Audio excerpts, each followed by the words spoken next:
ये जो वीडियो आपकी स्क्रीन के ऊपर चल रही है जिसमें बांग्लादेश के फ्लैग के ऊपर पेशाब किया जा रहा है, ये भारत में किसी लोकेशन की है और ये वीडियो बनाने के लिए बांग्लादेश के लोगों ने भारत के लोगों को मजबूर किया है।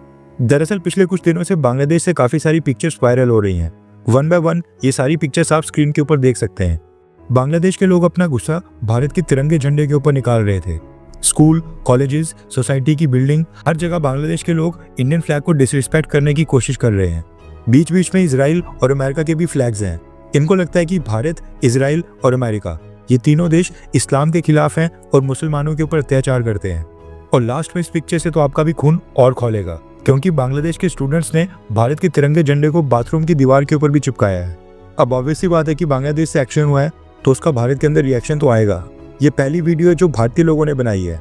ये सेकंड वीडियो है जिसमें वेस्ट बंगाल के लोगों ने बांग्लादेश के फ्लैग्स पेपर के ऊपर प्रिंट करके जमीन के ऊपर पैर रखे हैं।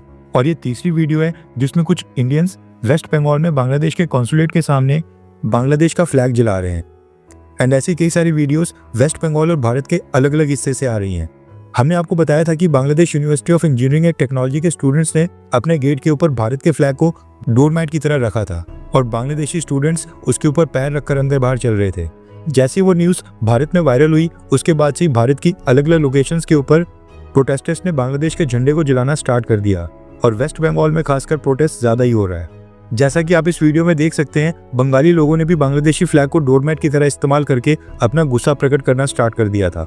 बांग्लादेश से लाखों लोग मेडिकल वीज़ा के ऊपर ट्रीटमेंट और सर्जरीज के लिए भारत एंड स्पेशली वेस्ट बंगाल में आते हैं।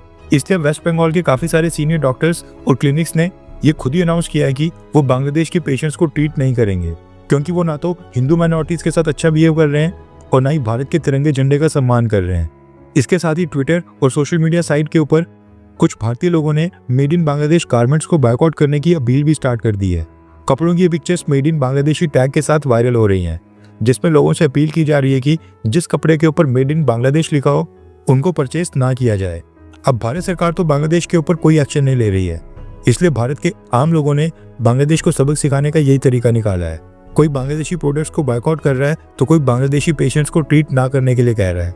लेकिन मसला यहाँ पर यह है कि अगर हम सब मिलकर भी मेड इन बांग्लादेश कपड़ों को बायकॉट करेंगे तब भी बांग्लादेश को कोई फर्क नहीं पड़ेगा, क्योंकि बांग्लादेश का केवल 3 से 4% गारमेंट और अपैरल्स भारत आते हैं और बाकी के दूसरी वेस्टर्न कंट्रीज में जाते हैं। जब तक भारत सरकार खुद ही बांग्लादेश के ऊपर कोई एक्शन नहीं लेती है तब तक बांग्लादेश की इंटरिम गवर्नमेंट को कोई सबक नहीं सिखाया जा सकता है। लेकिन मोदी सरकार फिलहाल बांग्लादेश को लेकर हड़बड़ी में कोई स्टेप नहीं उठाना चाहती है। शेख हसीना को शरण देने के बाद मोदी सरकार बस स्टेटमेंट्स ही पास कर रही है। बाकी ट्रेड, बिजनेस और दूसरी चीज़ें दोनों देशों के बीच नॉर्मली चल रही हैं। खैर, आपको क्या लगता है कि क्या शेख हसीना को भारत में शरण देना ये मोदी सरकार का सही फैसला था? हाँ या फिर ना? नीचे कमेंट करके अपनी राय ज़रूर बताएं।